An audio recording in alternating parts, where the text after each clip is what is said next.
আসসালামু আলাইকুম। Bangladesh বিষয়বলী MCQ test তৃতীয় পর্বে আপনাকে ওয়েলকাম জানাচ্ছি। আজকে আমরা আলোচনা করব বাংলাদেশ বিষয়বলী থেকে কিছু গুরুত্বপূর্ণ প্রশ্ন উত্তর, যেগুলো বিগত প্রাইমারি বিসিএস অন্যান্য পরীক্ষায় এসেছিল এবং আগামীতেও আসবে। চ্যানেলটি সাবস্ক্রাইব করে সাথেই থাকুন।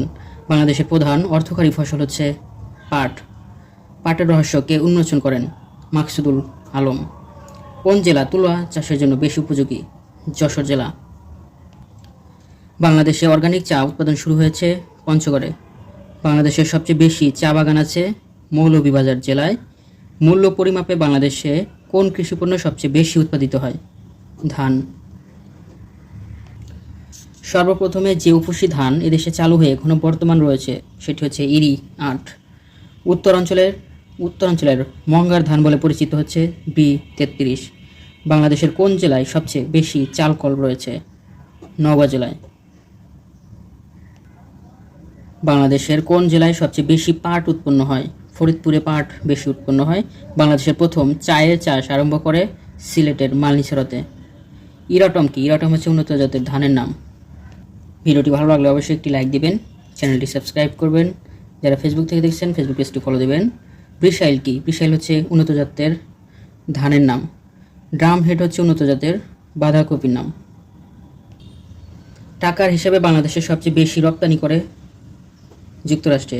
বাংলাদেশে উৎপাদিত রাসায়নিক সার এর কাঁচামাল হচ্ছে প্রাকৃতিক গ্যাস। মাটির উর্বরতা বৃদ্ধিতে সাহায্য করে নাইট্রোজেন। নাইট্রোজেন গ্যাস থেকে কোন সার প্রস্তুত করা হয়? ইউরিয়া। ইউরিয়া সারের প্রধান কাঁচামাল হচ্ছে ইউরিয়া সারের প্রধান কাজ হচ্ছে গাছকে সবুজ এবং সতেজ করে। জমিতে সার হিসেবে নিম্নে কোন পদার্থ ব্যবহার করা হয়? অ্যামোনিয়াম সালফেট ব্যবহার করা হয়। প্রাকৃতিক ও রাসায়নিক গঠনের উপর ভিত্তি করে বাংলাদেশের মাটিকে কত ভাগে ভাগ করা যায়? 5 ভাগে। কোনটি মাটির পানির ধারণ ক্ষমতা বেশি? এঁটেল মাটির পানি ধারণ ক্ষমতা সবচেয়ে বেশি। কোন মাটিতে সমান পরিমাণে বালি, পলি, কাদা থাকে? দোআঁশ মাটিতে। ফসল উৎপাদনের জন্য কোন ধরনের মাটি উত্তম? দোআঁশ মাটি। সিলেটে পাহাড়ি অঞ্চলে আনারস চাষের ফলে মাটির অবস্থা কেমন হয়? উর্বরতা বৃদ্ধি পায়। ভিডিওটি ভালো লাগলে অবশ্যই একটি লাইক দিবেন। বাংলাদেশের ইক্ষু গবেষণা ইনস্টিটিউট অবস্থিত ঈশ্বরদীতে। বিএডিসি এর কাজ হচ্ছে কৃষি উন্নয়ন। তিতাস গ্যাস ক্ষেত্রটি অবস্থিত ব্রাহ্মণবাড়িয়া জেলায়।